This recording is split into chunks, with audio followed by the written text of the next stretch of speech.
بسم اللہ الرحمن الرحیم، لا الہ الا اللہ محمد رسول اللہ۔ السلام علیکم ناظرین، جواد چشتی کی طرف سے آپ کو ڈھیر ساری دعائیں اور سلام۔ ناظرین، ترجمہ قرآن کے حوالے سے آج سورہ بقرہ کی آیت نمبر 21 اور 22 آپ کے ساتھ شیئر کریں گے، پڑھیں گے اور اس کے ساتھ اس کا ترجمہ پڑھیں گے۔ آج صرف 2 آیات پڑھنے کا مقصد اور اس کے ساتھ اس کا مختصر سا خلاصہ اور تفسیر کرنے کا مقصد یہ ہے کہ آپ مختصر سی ویڈیو کو لازمی دیکھیں،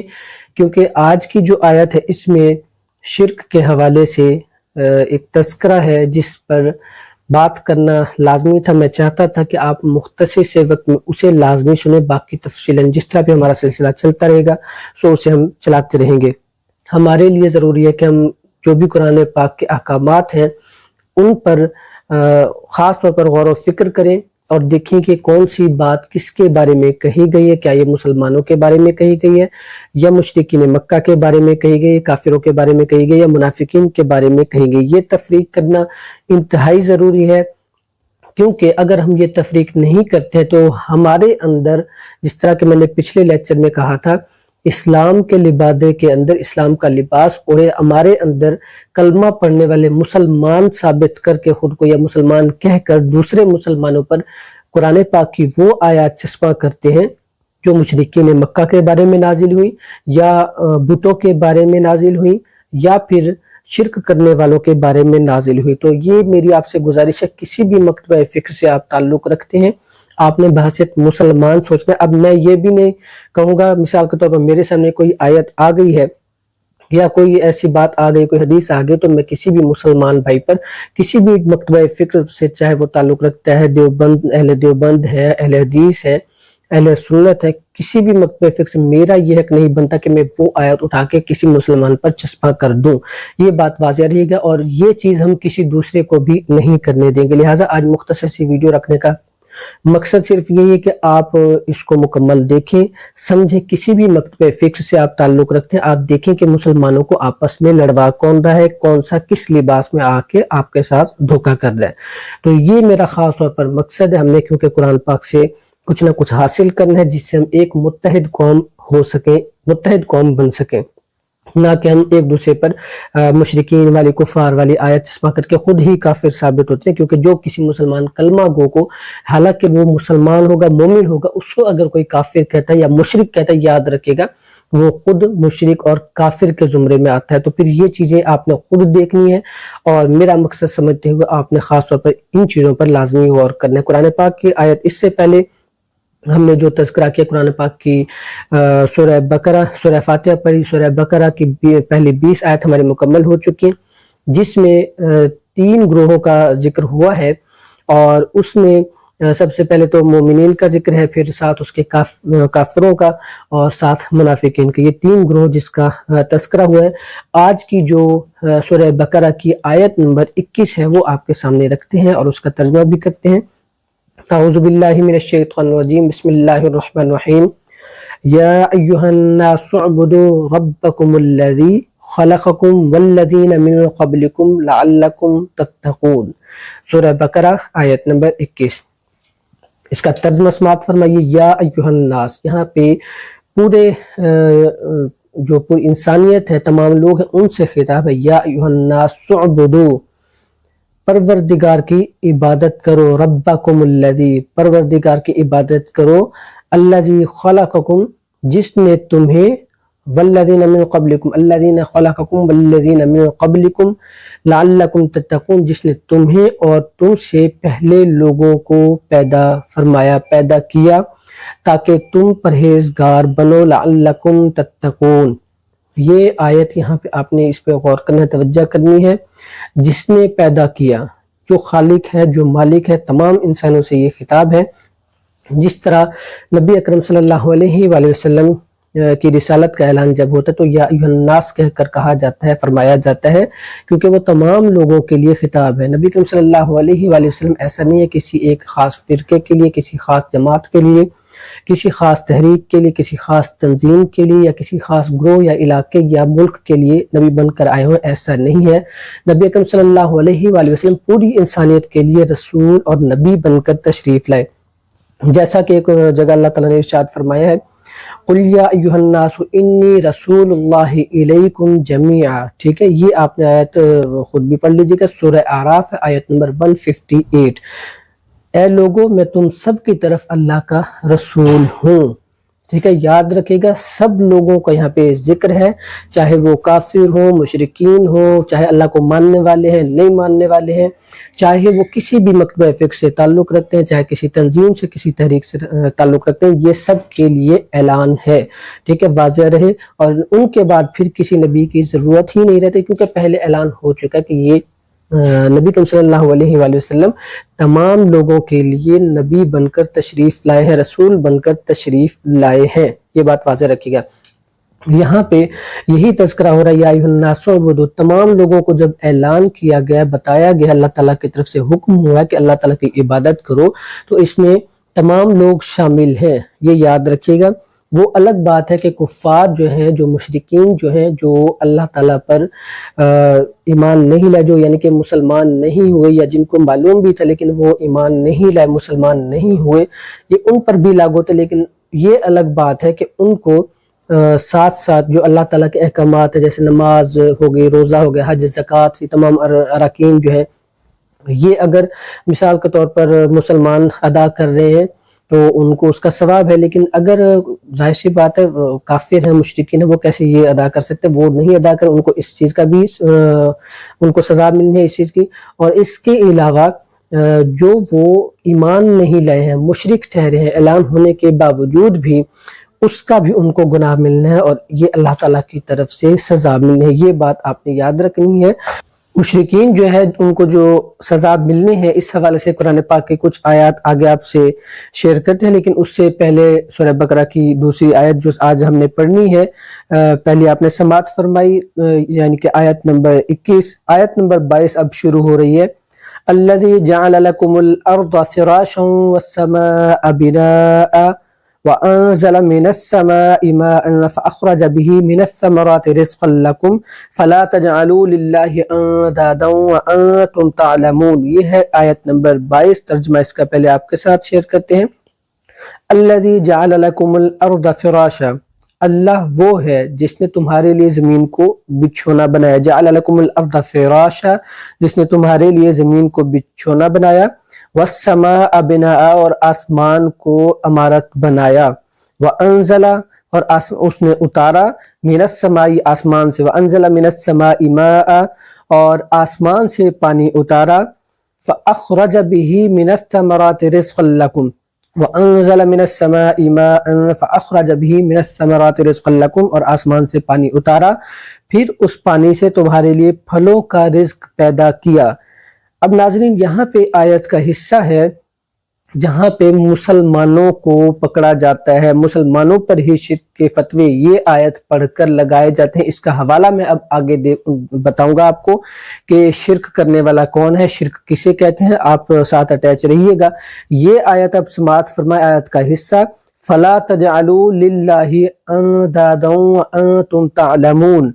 تو اللہ کے لیے شریک نہ بناؤ جبکہ تم جانتے ہو۔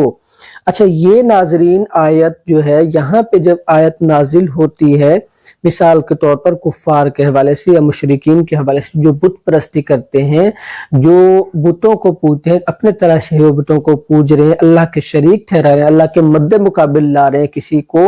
تو یہی آیت اٹھا کے جب مسلمانوں پر کوئی چسپاں کرتا ہے تو اس وقت ایک تو تکلیف بھی ہوتی ہے، دکھ بھی ہوتا ہے، لیکن ساتھ ساتھ اس چیز کا شدید ہم اعتراض کریں گے کہ قرآن پاک کی آیت جو کفار کے بارے میں، مشرکین کے بارے میں ہوں، آپ لوگ ایسا کرتے ہیں، کچھ لوگ ایسے ہیں، کچھ طبقہ ایسا ہے جو مسلمانوں پر ہی چسپاں کر رہے ہیں، یہ ہیں وہ منافق اور کفار کے صف میں کھڑے ہونے والے اور مشرکین کے صف میں کھڑے ہونے والے، کیونکہ یہ تو اللہ کا حکم ہے، کہ اللہ رسول کا حکم ہے، جو مسلمان ایمان پر ہو، کامل ایمان رکھتا ہو، اللہ کو وحدہ لا شریک مانتا ہو، اللہ پر کامل ایمان ہے، اگر اسے پھر بھی کوئی مشرک یا کافر یا شرک کرنے والا کہے گا تو وہ خود اسی زمرے میں آئے گا، یعنی خود ہی وہ یہ بات اس کی طرف لوٹ جائے گی، وہ خود ہی مشرک ہوگا، شرک کرنے والا یا کافر کہلائے گا، ٹھیک ہے، یہ بات آپ نے واضح رکھنی ہے۔ اب اس آیت کی آڑ میں مسلمانوں کو شرک کے فتوے لگائے جاتے ہیں، جی تم اللہ کا شریک ٹھہرا رہے ہو، نعوذ باللہ، اللہ کے سامنے تم اولیاء اللہ کو لا رہے، بزرگان دین کو لا رہے، اس حوالے سے میں مزید آگے بھی تذکرہ کر دیتا ہوں۔ لیکن آپ نے یہ بات یاد رکھنی ہے کہ کفار کے بارے میں یا مشرکین کے بارے میں آیت اترنے والی، نازل ہونے والی کون لوگ ہیں جو مسلمانوں پر ہی چسپاں کر رہے ہیں، یہ آپ نے واضح رکھنا ہے۔ اب آگے جو مشرکین کے حوالے سے اللہ تعالیٰ نے ارشاد فرمایا، یعنی ایک اور جگہ ارشاد فرمایا جو لوگ ظاہر سی بات ہے عبادات اور یہ ساری چیزیں نہیں کرتے ہیں مشرک ہونے کی وجہ سے، ایسے لوگ جو مشرک ہیں، اس حوالے سے قرآن پاک میں ایک اور جگہ اللہ تعالیٰ نے ارشاد فرمایا ہے، یہ آپ حوالہ نوٹ کر لیجیے گا، سورہ مدثر آیت نمبر 46 ہے، یا 41 سے سٹارٹ ہو رہی ہے اور 46 تک ہے۔ یتساءلون عن المجرمین ما سلککم فی سقر قالوا لم نکن من المصلین ولم نکن نطعم المسکین وکننا نخوض مع الخائضین وَكُنَّا نُكَذِّبُ بِيَوْمِ الدِّينِ، یہ اللہ تعالیٰ نے ارشاد فرمایا ہے، آپ نے یہ نوٹ رکھنا ہے، سورہ مدثر آیت نمبر 41 تا 46، جس میں اللہ تعالیٰ نے ارشاد فرمایا، ان کا حال بھی بیان ہوا یہاں پہ، اہل جنت مجرموں سے پوچھیں گے، یتساءلون عن المجرمین، مجرموں سے پوچھیں گے، ما سلککم فی سقر، ما سلککم فی سقر، تمہیں کس چیز نے جہنم میں پہنچایا؟ وہ کہیں گے قالو، وہ کہیں گے لم نکن من المصلین، کہ ہم نماز نہ پڑھتے تھے۔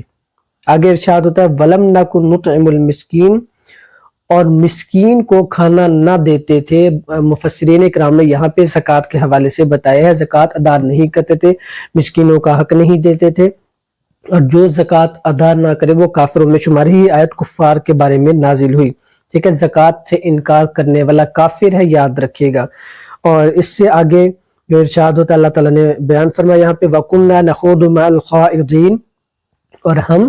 باتیں بنانے والوں کے ساتھ باتیں بناتے تھے، ٹھیک ہے، یہ وہ لوگ تھے باتیں بناتے اور روز قیامت کو جھٹلاتے تھے۔ وَكُنَّا نُكَذِّبُ بِيَوْمِ الدِّينِ، روز قیامت کو جھٹلاتے تھے، یہ باتیں کرتے تھے اسلام کے خلاف، روز قیامت کو جھٹلاتے تھے اور مذاق اڑاتے تھے اسلام کا، ٹھیک ہے۔ یہ ان کے بارے میں تھوڑا سا یہاں پہ مفسرین اکرام نے بھی اس کی وضاحت کی ہے اور اس حوالے سے آگاہ فرمایا ہے۔ اور اس کے علاوہ یہاں پہ ناظرین آپ کو ایک بات واضح بتاتے چلے، کوئی بھی مسلمان، کوئی بھی ایمان والا ہرگز مشرک نہیں ہو سکتا، ٹھیک ہے۔ مسلمانوں کو، مومنین کو کون لوگ مشرک کہہ رہے ہیں؟ جو اسلام کے خلاف سازشیں کر رہے ہیں، مسلمانوں کے خلاف سازشیں کر رہے ہیں، ٹھیک ہے، یہ بات آپ نے واضح یاد رکھنی ہے۔ اب اس میں بہت سے مکتبہ فکر کے لوگ ہیں، اہل دیوبند ہیں، اہل حدیث ہیں، اب اس میں اگر مثال کے طور پر کسی میں کوئی خرافات نظر آتی ہے، اہل سنت میں بعضوں کا اعتراض کیا جاتا ہے جو درباروں پر آپ لوگ یہ کر رہے ہیں، وہ کر رہے ہیں، تو یاد رکھیں کہ درباروں پر ہونے والی خرافات کا اولیاء اللہ سے کوئی ان کا تعلق نہیں ہے، اور اسی طرح ان کا جو جہالت ہے وہ اولیاء اللہ پر نہیں ڈالی جا سکتی ہے، کیونکہ اولیاء اللہ نے ہمیشہ جہالت سے روکا۔ کسی بھی ولی کی آپ یہ بات نہیں سنیں گے جی مزاروں پر آ کے سجدے کریں، قبر پرستی کریں، بت پرستی کریں اور نعوذ باللہ شرک کریں۔ آپ تمام اولیاء اکرام کو وہ مقام ملا ہے تو شرک سے روکنے کی وجہ سے ملا ہے، اللہ کی توحید بیان کرنے کی وجہ سے۔ اسی طرح دیگر مکتبہ فکر ہے، اہل دیوبند ہے، اہل حدیث ہے، جو بھی ہیں، اگر وہ کفر نہیں کرتے ہیں تو انہیں مشرک نہیں کہا جائے گا، انہیں کافر نہیں کہا جائے گا، ٹھیک ہے۔ مسلمان ہیں، اہل ایمان ہے سب، ہاں کچھ اختلافاتی جو مسائل ہیں ان کے بارے میں لازمی آپ نے غور کرنا ہے۔ اگر کوئی گستاخی کرتا ہے، بے ادبی کرتا ہے صحابہ کرام کی، اہل بیت کی، تمام انبیاء کرام علیہ السلام کی، اولیاء اللہ کی، تو وہ آپ نے خود ہی اس چیز کو دیکھنا ہے کہ کون مسلمان مومن کے ساتھ یا آپس میں ایک دوسرے کے ساتھ ساتھ مخلص ہے اور کون منافق ہے۔ منافقوں کے بارے میں پہلے بھی کچھ آیات آپ سے ان کا تذکرہ ہوا۔ اسی حوالے سے سیدنا امام اعظم ابو حنیفہ رضی اللہ تعالیٰ عنہ، ان کا ایک رحمۃ اللہ علیہ، ان کا ایک بہت ہی مشہور واقعہ ہے کہ ان کا مقابلہ ہوا دہریوں کے ساتھ، اور وہ اس چیز کا اعتراض کرتے تھے کہ خدا نہیں ہے، اللہ تعالیٰ نہیں ہے، سب نظام جو ہے خود بخود سارا کچھ چل رہا ہے۔ مختصر سا بیان کرتے ہوئے پھر آگے چلتے ہیں، اور یہ کہتے تھے کہ سب نظام جو ہے نا وہ خود بخود چل رہے ہیں، یہ دنیا خود وجود میں آ گئی، سسٹم جو بھی یہاں پہ چل رہے ہیں وہ خود بخود بن گئے، انہیں بنانے کی ضرورت نہیں پڑی ہے۔ ایک مرتبہ ان کا بس آپس میں ایک یوں سمجھیں کہ دلائل پر بات ہونی تھی، ان کا ایک مقابلہ یوں سمجھے کہ وہ مقابلے پر اتر آئے تھے۔ انہوں نے سیدنا امام اعظم ابو حنیفہ کو بلایا، دعوت دی اس چیز کی کہ آپ آئیں، ثابت کریں اس چیز کو۔ تو آپ جب جانے لگے تھوڑا سا تاخیر سے پہنچے، انہوں نے پوچھا جی آپ تاخیر سے کیوں آئے؟ بہت مشہور واقعہ ہے۔ تو آپ نے فرمایا کہ میں راستے میں آ رہا تھا، راستے میں ایک سمندر یا جھیل پڑی، وہاں پہ میں نے دیکھا وہاں پہ کوئی جو کشتی ہے درخت چرنا شروع ہو گیا، کٹنا شروع ہو گیا، خود بخود کشتی بن گئی، اور میں اس کشتی پہ سوار ہوا، کشتی خود بخود آنا شروع ہو گئی، اور میں یہاں پہ کنارے پر پہنچ کے پھر میں اس طرف آ گیا، تو اس وجہ سے تھوڑی سی تاخیر ہو گئی۔ انہوں نے سبب بیان کیا کہ خود بخود وہ کشتی بننا شروع ہو گئی سارا کچھ۔ تو انہوں نے جواب دیا، دہریوں نے جواب دیا یہ کیسے ممکن ہے کہ خود بخود کشتی بن جائے اور سارا کچھ یہ سلسلہ، اور آپ یا تو جھوٹ بولے یا مذاق کر رہے ہیں، یہ ممکن نہیں ہے۔ تو آپ نے فرمایا یہی بات میں تمہیں سمجھانا چاہتا تھا کہ اتنا بڑا نظام بغیر خدا کے نہیں ہے، کوئی بنانے والا، تخلیق کرنے والا اسے ہے تو یہ چل رہا ہے۔ تو وہاں پہ وہ پھر مسلمانوں کے یہ ہیں ہمارے اکابرین اسلاف، اور یہ ہیں ہمارے بزرگان دین جن کو ہم مانتے ہیں، جو اللہ کی توحید کا اعلان کرتے ہیں، اللہ کے خلاف یا کسی کو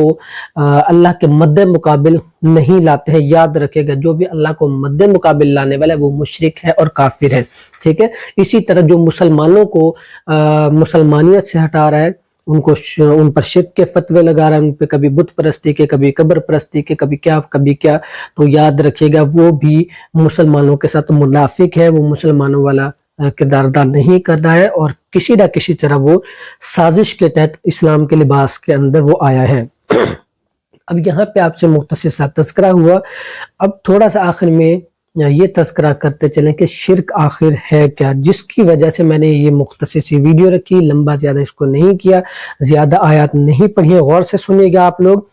شرک کیا ہے؟ شرک کے معنی آسان لفظوں میں آپ کو سمجھائیں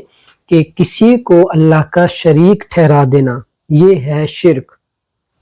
یعنی اللہ کو وحدہ لا شریک نہ ماننا، نعوذ باللہ استغفر اللہ، اللہ کو ایک نہ ماننا، اللہ کے ساتھ کسی کو شریک ٹھہرانا کہ جیسا اللہ خالق ہے ویسے نعوذ باللہ کوئی اور بھی خالق ہے، جیسے اللہ ذاتی طور پر عطا کرنے والا ہے اسی طرح کوئی اور ذاتی طور پر عطا کرنے والا ہے، تو یہ شرک کے زمرے میں آئے گا۔ اور اسی طرح اگر اللہ تعالیٰ کوئی کام، مثال کے طور پر اللہ تعالیٰ کچھ بھی ارادہ فرماتا ہے، اسی طرح کوئی دوسرا بھی ارادہ اسی طرح فرمایا تو وہ ذاتی طور پر وہ کر سکتا ہے، جیسے ایک اللہ تعالیٰ نے کائنات بنائی ہے، دنیا بنائی ہے، مخلوقات بنائی، اسی طرح کوئی دوسرا بھی بنا سکتا ہے، پیدا کر سکتا ہے، نعوذ باللہ، تو یہ عقیدہ شرک کا ہوگا اور اسے شرک کہیں گے۔ لیکن اگر کوئی یہ عقیدہ رکھتا ہے کہ کسی کے اختیار میں کوئی چیز نہیں ہے سوائے اس چیز کے جو اللہ تعالیٰ عطا فرما دے، اور وہی وہ آپ اللہ کی عطا سے آگے کسی کے ساتھ تعاون کر سکے، کسی کی مدد کر سکیں، وہ شرک نہیں کہلائے گا۔ مثال کے طور پر اللہ تعالیٰ نے اب یہ کائنات سسٹم چل رہا، سارا نظام چل رہا ہے، اب ہم کہیں نعوذ باللہ استغفر اللہ کہ فرشتے خود بخود یہ چلا رہے ہیں تو یہ شرک ہوگا، یا ذاتی طور پر فرشتے چلا رہے ہیں تو یہ شرک ہوگا۔ لیکن اگر ہم یہ کہیں گے کہ اللہ تعالیٰ کے حکم سے فرشتے اس سسٹم کو چلا رہے ہیں، اس کی ڈیوٹی لگی ہوئی ہے، اللہ تعالیٰ کی طرف سے ڈیوٹی ہے، اور یہ اپنے فرائض انجام دے رہے ہیں اور اپنا کام کر رہے ہیں، تب یہ کام ہو رہا ہے، یاد رکھے گا یہ شرک نہیں ہوگا۔ یاد رکھیے گا مسلمانوں کو شرک کے فتوے لگانے والے، ان پر مشرک کے فتوے لگانے والے خود شرک کے زمرے میں کھڑے ہو جاتے آ جاتے ہیں۔ یہاں پہ یہ بات واضح رہے، آپ کو مثال بھی دے دی ہے، اسی حوالے سے آپ کو میں تھوڑا سا مزید ایک دلیل بھی دیتا چلوں، قرآن پاک سے بھی کچھ آپ کو واضح کروں، ساتھ ایک دو جو علماء ہیں اہل دیوبند، اہل حدیث یا غیر مقلد، ان کا حوالہ میں دیتا چلتا ہوں کہ انہوں نے کیا لکھا ہے۔ یہاں پہ اب آپ کے سامنے میں نے جیسا کہ بتایا کہ شرک اللہ کے سامنے کسی کو مد مقابل لا کھڑا کرنا، یہ شرک ہے۔ اچھا، یہ ایک اور آیت قرآن پاک کا حوالہ تھوڑا سا سنتے جائے گا۔ اللہ تعالیٰ نے قرآن پاک میں ارشاد فرمایا، سورہ انعام آیت نمبر 108 یعنی 108، وَلَا تَسُبُّوا الَّذِينَ يَدْعُونَ مِن دُونِ اللَّهِ فَيَسُبُّوا اللَّهَ ان کے جھوٹے خداؤں کو گالی نہ دو ورنہ وہ بدلے میں اللہ کو گالی دیں گے۔ جھوٹے خداؤں کو، یہ آپ نے نوٹ کرنا ہے، یعنی اللہ کے مقابلے میں وہ جھوٹے خدا مد مقابل لے آتے تھے۔ یہ ہے شرک کہ اللہ کے مقابلے میں کسی کو مد مقابل اللہ کے لے آنا، ٹھیک ہے، اللہ کے مقابلے میں۔ تو یہ آپ نے نوٹ کرنا ہے، اس طرح کے لوگ جو اللہ کے مقابلے میں کسی کو بھی شریک ٹھہرائیں یا اللہ کے سامنے لے آئیں اور اللہ کے وحدانیت کا وحدہ لا شریک ہونے کا انکار کریں، تو وہ کافر و مشرک ہیں۔ یہ فتویٰ مسلمانوں پر چسپاں نہیں کرنا۔ اور یہ جو لوگ بار بار کہتے ہیں جی شرک شرک، مشرک مشرک کے نعرے، یہاں پہ قرآن پاک میں اللہ تعالیٰ نے ارشاد فرمایا وہ لوگ مشرک ہیں، کافر ہیں، جو اللہ کے مد مقابل کسی دوسرے کو لے آتے ہیں، جبکہ کسی بھی ولی، کسی بھی اولیاء اللہ کی یہ تعلیم نہیں ہے کہ آپ ان کی مزاروں پر جا کر سجدے کریں، ان کے سامنے نماز پڑھیں، عبادت کریں۔ قبر پرستی کا بہت نعرہ لگا ہوا ہے، ان کو شرم آنی چاہیے جو اس طرح لوگ کہتے ہیں مسلمانوں کے بارے میں کہ جی قبر پرست ہیں، بت پر وہ قبر پرستی کریں، مزار پرستی کر رہے ہیں۔ بہت سے لوگ ایسے سامنے اپنے اپنے ویڈیو لیکچر بنوا کے اپنے سامنے سوالات اپنے ہی کرنے والے کھڑے کر دیتے ہیں اور کہتے ہیں جی آپ نے یہ الفاظ کہنے، اور اس طرح کے الفاظ مسلمانوں کے بارے میں وہ کہتے ہیں۔ وہ یہ بات سن لیں، مسلمانوں کو بار بار میں یہی کہتا ہوں کہ مسلمانوں کو بغیر کسی وجہ کے، بغیر ثبوت کے، حالانکہ وہ ایمان والا ہو، اس کو کہتے ہیں کہ وہ کافر و مشرک ہے، تو ایسا کہنے والا خود اس زمرے میں آتا ہے۔ یہ بات یاد رکھیے گا۔ تو آپ کو واضح کر دیا کہ یہ اللہ کی جو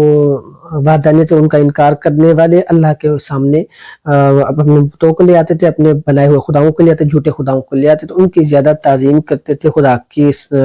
مد مقابل، خدا کے سامنے، اللہ کے سامنے۔ تو اس چیز کا قرآن پاک میں رد کیا گیا ہے۔ یہ ہے وہ شرک جس کا رد کیا گیا ہے۔ یہ مسلمان کے بارے میں شرک نہیں کہا گیا کہ یہ مسلمان ہی شرک کرنے والے مشرک ہیں، نعوذ باللہ استغفر اللہ۔ آج کل پتہ نہیں لوگوں کو کیا ہو گیا، مسلمانوں کو ہی مشرک مشرک، بعض اوقات ایسے استغفر اللہ کہتے ہیں جی ابو جہل کا ساتھی ہے، اور کوئی مسلمان انبیاء اور اولیاء کا وسیلہ پکڑے، ان کے قبور پر یا ان سے کوئی وسیلہ پکڑے تو اس کو نعوذ باللہ استغفر اللہ شرک و مشرک کہنا شروع کرے، پتہ نہیں ان کو کیا ہو گیا۔ اب یہاں پہ مولانا رشید احمد گنگوہی پیشوائے علماء دیوبند، ان کا میں حوالہ دیتا چلتا ہوں کیونکہ میں نے آپ کو کہا بتایا کہ میں ساتھ ایک دو حوالے دوں گا، اور یہ آپ نے نوٹ کرنے، حوالہ پہلے نوٹ کر لیں۔ مولانا رشید احمد گنگوہی لکھتے ہیں فتاوی رشیدیہ کامل، صفحہ نمبر 55، یعنی صفحہ نمبر 55، پے نمبر 55، مطبوعہ سعید اینڈ سنز، ٹھیک ہے، کراچی سے یہ مطبوعہ یہ شائع ہوا۔ تو یہ آپ نے حوالہ نوٹ کرنا ہے، فتاوی رشیدیہ کامل، صفحہ نمبر 55۔ کیا یہ کہتے ہیں جی مولانا رشید احمد گنگوہی علماء دیوبند سے، اگر کوئی شخص شیخ عبد القادر جیلانی کو متصرف بذات اور عالم الغیب سمجھ کر یا شیخ عبد القادر جیلانی شیء اللہ پڑھے تو وہ مشرک ہے، اور اگر اس عقیدے سے پڑھے کہ اللہ حضرت شیخ کو مطلع فرماتا ہے، اللہ حضرت شیخ کو مطلع فرماتا ہے، پھر سنیے گا، اللہ حضرت شیخ عبد القادر جیلانی کو مطلع فرماتا ہے، آگاہ فرماتا ہے۔ یہاں پہ ایک بندہ یوٹیوب پہ بیٹھ کے کہتا ہے جی وہ مجھے الہام ہوا تھا، ایک خود کے بارے میں یہ کہتا ہے۔ جب اللہ کے ولیوں کے بارے میں، اولیاء اللہ کے بارے میں اس طرح کی کوئی بات آ جائے، یا انبیاء کرام علیہ السلام کے بارے میں اس طرح کی کوئی بات آ جائے، صحابہ کرام یا اہل بیت کے کسی کی شان میں اس طرح کی بات آ جائے تو ان کا فوری طور پر انکار کر دیتے ہیں، جبکہ خود کو الہام ہو سکتا ہے، یہ کہتے ہیں یہ لوگ۔ یہ آپ نے دیکھنا ہے کہ کون کون لوگ ہیں، میں نام نہیں لوں گا، آپ ان کو جا کے ان کے گریبانوں سے پکڑے جو مسلمانوں کو مشرک مشرک شرک شرک کہہ رہے ہیں اور ان پر کافر ہونے کا نعوذ باللہ استغفر اللہ فتویٰ لگاتے ہیں۔ اچھا، یہ انہوں نے لکھا ہے کہ حضرت شیخ عبد القادر جیلانی کو مطلع کر دیتا ہے اللہ مطلع کر دیتا ہے یا آگاہ کر دیتا ہے، اور وہ بِإِذْنِ اللہ، انہوں نے لفظ لکھا ہے بِإِذْنِ اللہ، یہی عقیدہ اہل اسلام کا ہے، یاد رکھے گا، بِإِذْنِ اللہ، اللہ کے اذن سے، اللہ کے حکم سے اس کی حاجت براری کر دیتے ہیں، حاجت روائی کر دیتے ہیں اللہ کے حکم سے، اللہ کے حکم سے بِإِذْنِ اللہ۔ میں بار بار یہی لفظ دہرا رہا ہوں، ہمارا کوئی یہ عقیدہ نہیں نعوذ باللہ استغفر اللہ کہ حضرت شیخ عبد القادر جیلانی ذاتی طور پر کچھ کرتے ہیں، نعوذ باللہ استغفر اللہ، یہ اللہ کے مد مقابل لانے والی بات ہوگی۔ حضرت شیخ عبد القادر جیلانی رحمۃ اللہ تعالی علیہ کو یہ بات آپ نے نوٹ کرنی ہے اور پھر انصاف کرنا ہے کہ کون شرک و مشرک کے صف میں کھڑا ہوتا ہے۔ یہ آپ کے سامنے میں نے ایک بات رکھی، یہ حوالہ دیا کہ اگر وہ بِإِذْنِ اللہ، اللہ کی عطا سے، اللہ کے اذن سے، اللہ کے حکم سے وہ حاجت روائی کرتے ہیں تو یہ شرک نہیں ہے، ٹھیک ہے۔ دوسرا حوالہ نوٹ کیجئے گا، غیر مقلد علماء کے پیشوا مولانا وحید الزمان حیدرآبادی لکھتے ہیں جی، ان کا حوالہ نوٹ کریں۔ اور یہ جی ہدیۃ المہدی مشتمل برقائد اہل حدیث، صفحہ نمبر 25، مطبوعہ میرر پریس، یہ آپ نے نوٹ کرنا، دہلی 1325 ہجری کا یہ لکھا ہوا، ٹھیک ہے۔ اچھا جی، یہاں پہ یہ کیا لکھتے ہیں جی، اچھا آگے آپ نے یہ بات آپ نے غور سے دیکھنی ہے، اگر کوئی شخص یہ گمان کرتا ہے کہ نبی اکرم صلی اللہ علیہ وآلہ وسلم یا حضرت علی رضی اللہ تعالیٰ عنہ یا اولیاء اللہ میں سے کسی کی سماعت سب لوگوں سے زیادہ ہے، یعنی باقی سب لوگوں سے زیادہ ہے، یا اس حیثیت سے کہ سارے عالم کو گھیرے ہوئے ہے، تو یہ شرک نہیں۔ اللہ نے بعض فرشتوں بلکہ بعض حیوانات کو ایسی سماعت و بصارت دی ہے جو سب انسانوں سے بڑھ کر ہے۔ یہ یہاں پہ لکھ رہے ہیں آج کے کچھ کلمہ گو، کچھ مسلمان کہتے ہیں جی نعوذ باللہ استغفر اللہ، نبی کو تو دیوار کے پیچھے کا علم نہیں تھا، نبی کو تو نعوذ باللہ استغفر اللہ میں معاف فرمائے، ایسے الفاظ ادا کیے ہیں کہ نعوذ باللہ کسی جانور کا علم بھی نبی سے بڑھ کر ہے، استغفر اللہ۔ یعنی وہ اس صف میں کھڑے ہو گئے ہیں جب نبی کریم صلی اللہ علیہ وآلہ وسلم نے اعلان نبوت فرمایا، اسلام کا اعلان فرمایا، اسلام کی ابتدا تھی، آپ نے اعلان فرمایا، تب آپ صلی اللہ علیہ وآلہ وسلم کو دیوانہ، مجنون کہا جانے لگا، استغفر اللہ، پاگل کہا جانے لگا۔ یہ وہ لوگ ہیں جو اس زمرے میں آتے ہیں، ان کفار کے صف میں ہوتے ہیں، اور انبیاء پر، اولیاء اللہ پر، بزرگان دین پر یہ تمام تر اعتراضات اٹھاتے ہیں۔ یہ میں نے آپ کو حوالہ دے دیا ہے۔ آپ نے ایسوں کا دوغلاپن دیکھنا ہے جو مسلمانوں کے بارے میں شرک کے فتوے لگاتے ہیں۔ آخر میں آپ کو یہی بات میں واضح کرتا چلوں، ایک مثال دیتا چلوں۔ مثال کے طور پر کوئی بھی بادشاہ ہے، کوئی بھی رئیس آپ کے سامنے ہے، ابھی امیر زادے ہیں، رئیس ہیں، وہ اپنی انہوں نے ایک حکومت بنائی ہوئی ہے یا اپنا ایک سسٹم بنایا ہوا ہے، ان کے سامنے جو بھی ان کے اندر کام ہو رہے سارے ملازمین کر دیں، وہ جو چاہتے ہیں ملازم انہیں کر کے دے دیتے ہیں، ٹھیک ہے۔ تو کیا خیال ہے کہ اللہ جو بادشاہوں کا بادشاہ ہے، جو بادشاہوں کا خالق ہے، جو مالک ہے بادشاہوں کا، کیا وہ اس کو زیبا نہیں کہ